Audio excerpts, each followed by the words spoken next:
sejam todos muito bem-vindos ao meu canal Papo de Bolsa. Eu sou Bea Aguilar, analista de investimentos NPI. Não invisto em Oi, mas eu quero saber de vocês. Vocês têm Oi na carteira? Depois dessas quedas de 11%, né, em um único dia, como vocês estão vendo aí na tela, né, em um único dia caiu 11% e bateu 32 centavos, vocês investiriam em Oi? Vocês acham que pode ser uma oportunidade? Bom, eu quero trazer essa e outras respostas no vídeo de hoje, porque nós tivemos fatos relevantes essa semana, não somente da questão da Oi Móvel, mas também do grupamento de ações, e aí eu acho que tudo isso, inclusive, explica muita coisa, inclusive essas quedas. Por isso eu já faço convite para vocês me acompanharem até o final do vídeo. Se vocês são novos por aqui, já se inscrevam, são sempre todos muito bem-vindos, deixem o like de vocês e é isso, bora pro vídeo, gente. Bom, o negócio é o seguinte, essa semana nós tivemos então fato relevante da Oi dizendo que eles aprovaram, o conselho aprovou, né, o grupamento das suas ações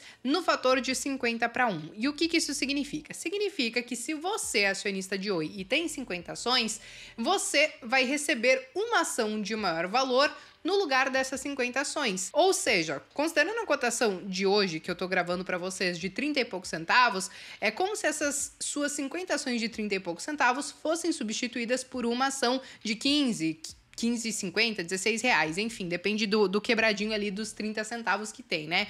Mas, de qualquer maneira, não quero dizer que a ação ela se valorizou ou que ela subiu. Na verdade, você tá trocando aí 6 por meia dúzia, só que eles precisam fazer isso para atender uma demanda da B3. E que demanda é essa, Bea? Bom, gente, basicamente, o que a B3 diz, né? E aí, vocês deem uma olhada nessa imagem que eu tirei do manual deles lá de 2015, tanto que tá BMF Bovespa, mas tudo isso já virou B3, que diz o seguinte, que se uma ação negociar por mais de 30 pregões consecutivos abaixo de R$1, então ela vai acabar recebendo uma notificação da B3, ela tem ali o prazo para poder se adequar e apresentar um plano para que ela volte a negociar acima de R$1. E quais são as possíveis sanções caso ela não faça isso ou não cumpra o que ela se propôs a fazer? Bom, pode ter desde multa até mesmo a suspensão dos negócios dos ativos na Bolsa de Valores. O que, gente, é óbvio que não parece ser o caso de Oi, porque eles já aprovaram, então, esse grupamento para fazer com que as ações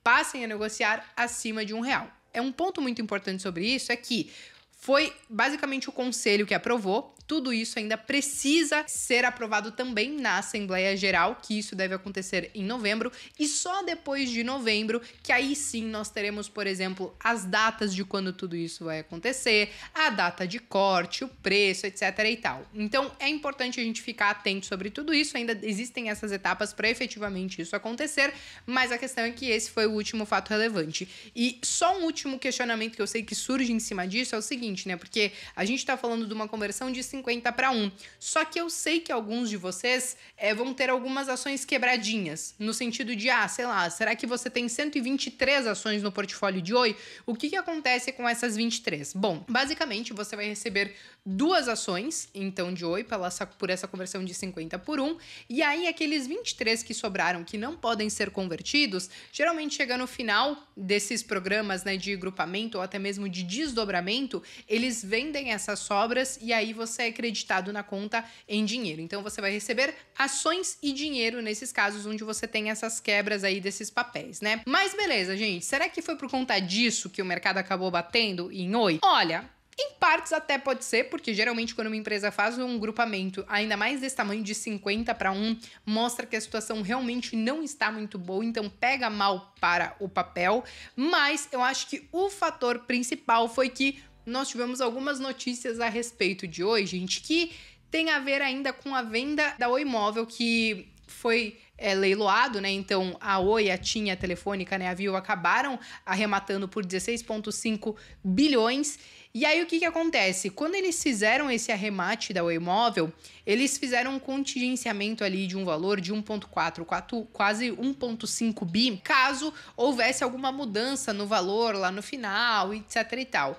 E aí eles meio que ficaram com esse valor na contingência, e aí no meio do caminho, quando houve essa venda da fatia da Oi Móvel, né, para eles, várias exigências foram colocadas ali no contrato, né? Então a Oi teria que cumprir ali com algumas regrinhas que diz respeito não somente à estrutura, a serviços, mas também migração de clientes, etc e tal. E aí o que as outras teles estavam falando era que, olha, tudo que a gente acordou não está sendo plenamente cumprido, a gente quer aí que a Oi devolva pra gente um valor de mais de 3 bi, né? E aí, no final das contas, tudo isso ainda está rolando, né, judicialmente falando, só que o que acontece? Há 2 semanas atrás, houve uma intimação, então, do juiz para que a Viva Claro e a TIM, elas pagassem, então, aquele valor de 1,5 que elas tinham contingenciado lá quando teve a venda da fatia da Oi Móvel, e ele deu basicamente 48 horas.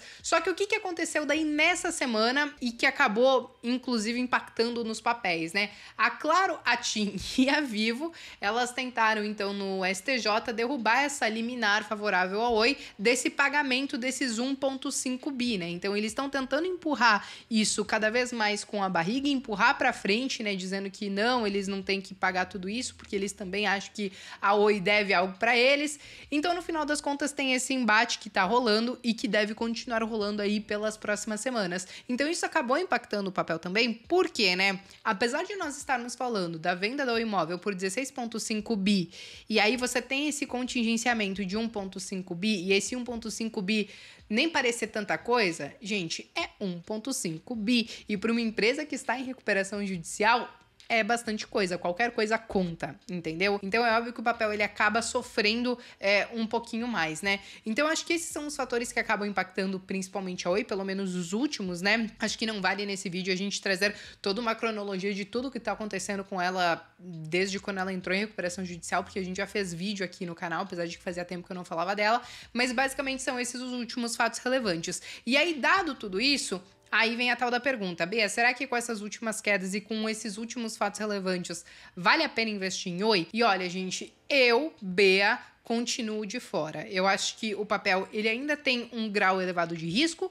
eu sei que eles estão em recuperação judicial e que é um plano para longo prazo, pensando aí em 10 anos praticamente, então as coisas elas podem demorar um pouco aí para se desenharem, tem coisas que já estão fluindo, mas algumas coisas podem demorar um pouco mais, mas eu, Bea, por já ter uma parcela ali na minha carteira que já contém bastante risco, como uma IRB da vida, como Via da vida, então eu acabo não colocando Oi na carteira. Não acho que essa queda, por exemplo, de 11% represente uma big oportunidade, meu Deus, que oportunidade, não posso ficar de fora. Eu realmente espero que ela consiga sair da recuperação judicial e que ela se valorize e, inclusive, traga muito dinheiro para os acionistas, porque eu sei que vários de vocês são sócios da companhia. Mas eu, Bea, prefiro ficar de fora e não assumir esse risco e não enxergo que seja uma clara oportunidade, dado que tem muitas coisas ainda para se desenrolarem e é pensando no longo prazo. Então eu acabo preferindo pegar o meu dinheirinho, meu suado dinheirinho e talvez pensar em algumas coisas que tragam até um pouco mais de segurança do que uma Oi, do que uma IRB, do que uma Via nesse momento, beleza?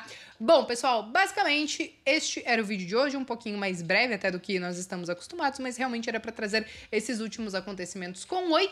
E não esqueçam de me contar então nos comentários se vocês investem ou vão investir nela. Eu me despeço por aqui, mas vejo vocês então no próximo vídeo.